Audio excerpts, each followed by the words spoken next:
हमनी के वोट हवे मांगे खातिर मोबाइल बनी जा का। सबसे पहले आप लोग के सादर प्रणाम।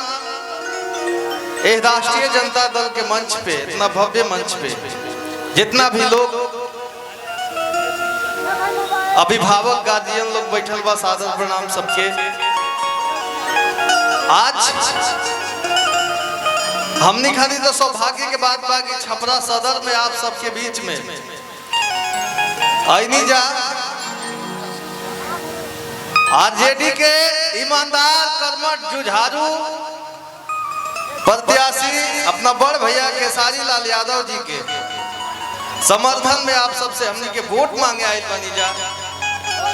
और ओहू से विशेष बात बा कि उत्तर प्रदेश के पूर्व मुख्यमंत्री आदरणीय माननीय अखिलेश यादव जी एह मंच में पधारत आनी,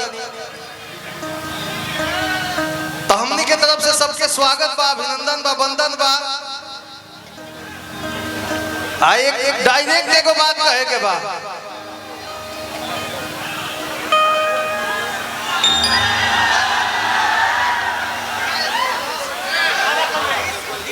और अब की बात केकर बारी बा, बोली सब केकर बारी बा, आवाज में के सुना। एक बार सब लोग बोले अब की बात। एगो शब्द कहब हम कि भैंस के दोनों दूधवा दे है,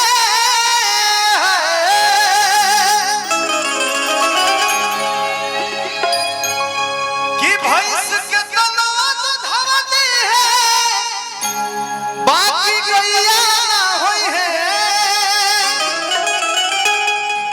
बाकी गैया ना होई है, कि बड़का नेता के तनो होई है, खेसारी भैया ना होई है। तो जितना भी लोग बाटे एक बार में हाथ उठाएगा और एक लाथे नहीं कि बड़का नेता कितनो होई है, खेसारी भैया ना होई है। बड़का नेता के तनो होई है, खेसारी भैया ना होई है। भैंस के तनो दूधवा दे है, भैंस के तनो दूधवा दे है, बाकी गैया ना होई है, बाकी गैया ना होई है। भैया हो तो बोले भैया अब की बात आरजेडी सरकार कि बड़का नेता के तनो होई है, खेसारी भैया ना होई है। बड़का नेता के तनो होई है, खेसारी भैया ना होई है।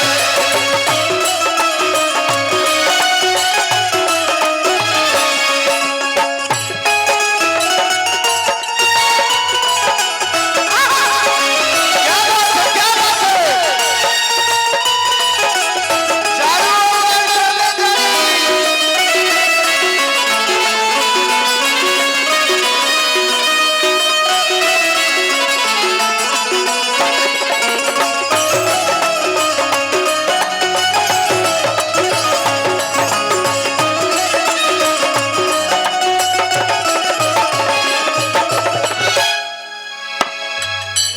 क्या बात है।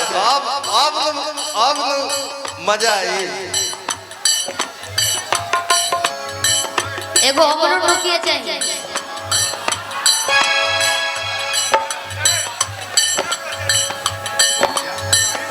कि रउआ लोग के ऊपरे सेवादारी आइले।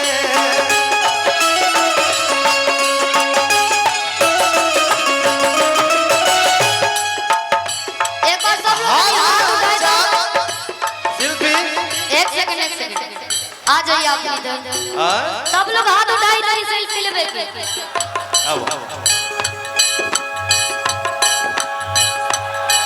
ऐसे मोबाइलिया का गला ऐसे। हाथ उठाए सबे झंडा और गमछी लेके।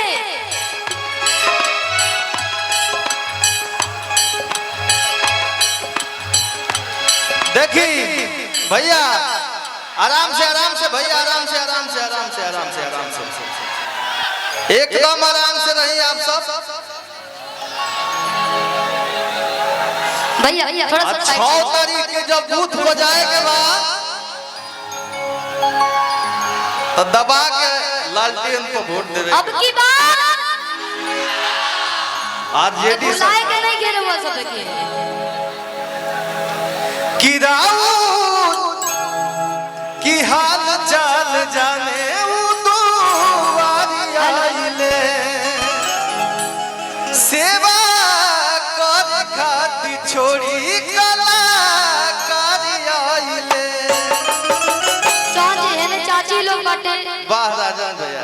और हम चाहब कि जितना भी लोग चाची लोग बा दीदी लोग एक बार हाथ उठाई और खेसारी भैया के साथ खड़ा नहीं हेलियो से हाथ उठा ली तो सीधा हाथ उठाई।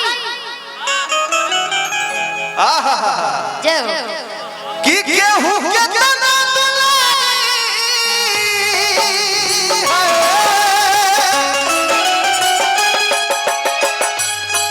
केहू के तना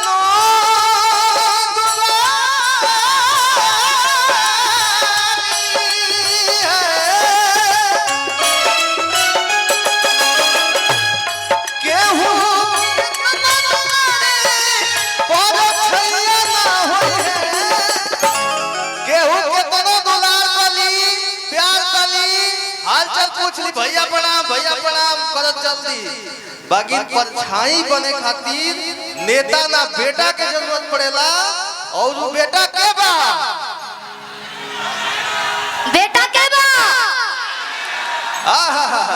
कि परछाइया ना होई है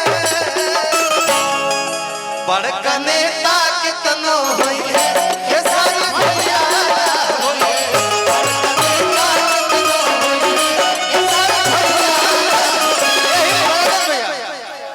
यही कि पियाज महंगा होई है बाकी आलू ना होई है कि बड़का नेता कितनो होई है बाकी लालू ना होई है। तनी मेजर लगा दी।